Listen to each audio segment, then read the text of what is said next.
নমস্কার বন্ধুরা। আজকে যে টপিকটা আমরা ডিসকাস করব সেটা একটা খুবই ইম্পর্টেন্ট টপিক, আর এই টপিকটা আপনাদের জানা খুবই দরকার।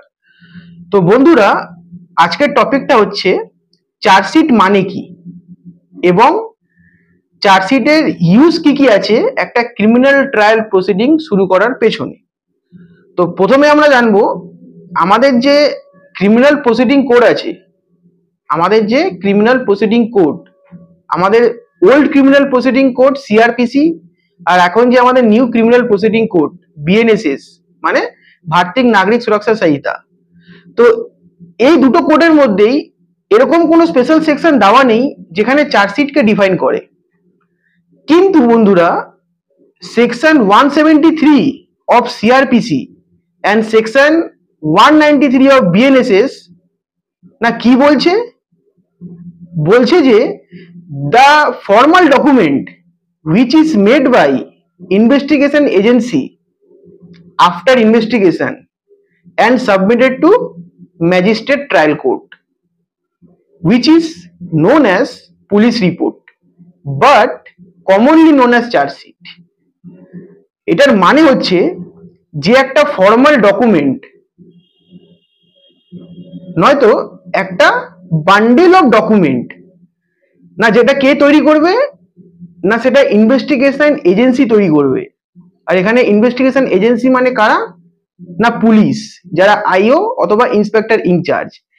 এরা একটা বান্ডেল অফ ডকুমেন্ট তৈরি করবে, না কখন, আফটার ইনভেস্টিগেশন, আর সেইটাকে কোথায় সাবমিট করবে, ম্যাজিস্ট্রেটের কাছে, আর সেটাকেই বলা হয় পুলিশ রিপোর্ট। আর পুলিশ রিপোর্টটাকে কমনলি কি বলা হয়, চার্জশিট। তাহলে বোঝা গেল চার্জশিটটা কি জিনিস। এবার আমরা জানবো যে চার্জশিটের মধ্যে কি কি থাকে, মানে কন্টেন্ট অফ চার্জশিট।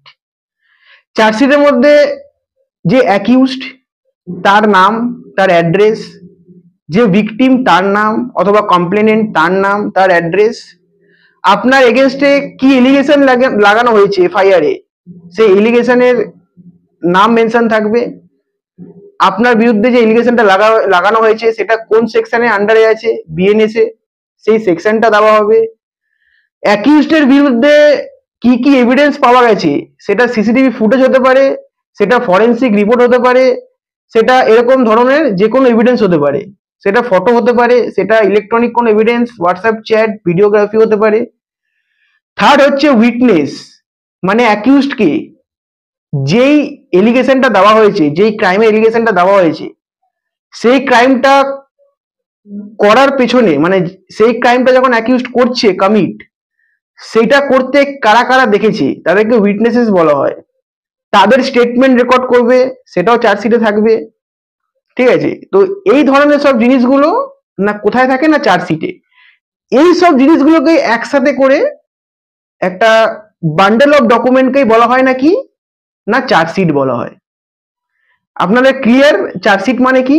এই যে সব জিনিসগুলো বললাম, আপনার অ্যাকিউজডের নাম, অ্যাড্রেস কোথায় থাকে, কমপ্লেনেন্টের নাম, অ্যাড্রেস কোথায় থাকে, আপনার অ্যাকিউজডের এগেনস্টে যে এলিগেশনটা দেওয়া হয়েছে তার নাম, সেই এলিগেশনটা কোন সেকশনে আছে, প্রপার সেকশনটা, এভিডেন্স তার বিরুদ্ধে কি কি পাওয়া হয়েছে, সেটা সিসিটিভি ফুটেজ হতে পারে, ফরেন্সিক রিপোর্ট হতে পারে, মেডিকেল রিপোর্ট হতে পারে, ফটোগ্রাফি হতে পারে, ভিডিওগ্রাফি হতে পারে, হোয়াটসঅ্যাপ চ্যাট হতে পারে, এনিথিং হতে পারে। থার্ড কি, না উইটনেসেস এর স্টেটমেন্ট রেকর্ড, মানে অ্যাকিউজডকে ওই ক্রাইমটা অ্যাকিউজড করছে সেটা এরকম কোনো ব্যক্তি দেখেছে, তার উইটনেসটা রেকর্ড করতে পারে।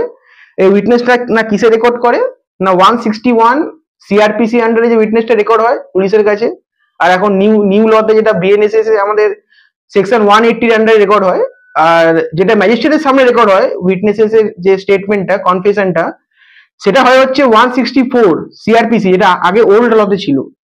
আর নিউ ল যেটা আমাদের বন্ধুরা বিএনএসএস এ, সেটা হচ্ছে 183 সেকশন 183 আন্ডারে না কি করা হয়, না ম্যাজিস্ট্রেটের সামনে অ্যাকিউজডে কি করা হয়, উইটনেসে কি করা হয়, উইটনেস আর অ্যাকিউজডে কি করা হয়, কনফেশন আর স্টেটমেন্টে রেকর্ড করা হয়।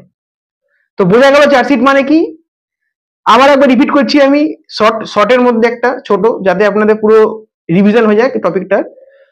প্রথম তো আপনার বিরুদ্ধে কোনো এফআইআর হলো,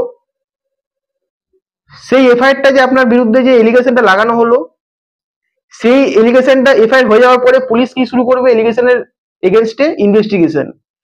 তো ডিউরিং ইনভেস্টিগেশন যা যা এভিডেন্স আপনার বিরুদ্ধে পাবে, যে এলিগেশনটা লাগানো হয়েছে সেটা আপনি করেছেন, তার বিরুদ্ধে কোনো যা যা ডকুমেন্ট পুলিশ পাবে ইনভেস্টিগেশনে, সেই সব ডকুমেন্টটাকে এক জায়গায় করে একটা বান্ডেল অফ ডকুমেন্ট বানানো হবে। আর সেই বান্ডেল অফ ডকুমেন্টটাকে বলা হয় নাকি চার্জশিট বলা হয়। ক্লিয়ার? বোঝা গেল চার্জশিট মানে কি? এফআইআর রেজিস্টার হলো, এফআইআর রেজিস্টার হওয়ার পরে কি হবে? ইনভেস্টিগেশন শুরু হবে। আপনার এগেনস্টে যে এফআইআর এ যে এলিগেশনটা দেওয়া হয়েছে, সেই এলিগেশনের এগেনস্টে না কি করা হবে? না ইনভেস্টিগেশন শুরু করবে পুলিশ। আর ডিউরিং সেই ইনভেস্টিগেশনটার মধ্যে আপনার এগেনস্টে কি কি এভিডেন্স উইটনেস পাওয়া গেল সেটা পুলিশ কালেক্ট করবে। আর কালেক্ট করে যখন পুলিশের মনে হবে যে না এটা এনাফ একটা চার্জ ফ্রেম করার জন্য আর কোর্ট ট্রায়ালটা শুরু করার জন্য, তখন সেই বান্ডেল অফ ডকুমেন্টটাকে পুলিশ কি করবে? না ম্যাজিস্ট্রেটের সামনে জমা করবে, সাবমিট করবে। আর সেই বান্ডেল অফ ডকুমেন্টটাকে বলা হয় চার্জশিট। তো আমি আশা করছি এই ভিডিওর পরে আপনাদের চার্জশিটের রিগার্ডিং চার্জশিটের কোনো ডাউট থাকবে না। তো এটাকেই চার্জশিট বলা হয়। বান্ডেল অফ, খালি একটা জিনিস মনে রাখবেন, bundle of document against accused during investigation or after investigation, যেটা কোর্টে সাবমিট করা হয় ট্রায়াল শুরু করার জন্য। মানে ম্যাজিস্ট্রেট যেটাকে দেখে ট্রায়াল শুরু করবে সেটাকে বলা হয় চার্জশিট। ধন্যবাদ।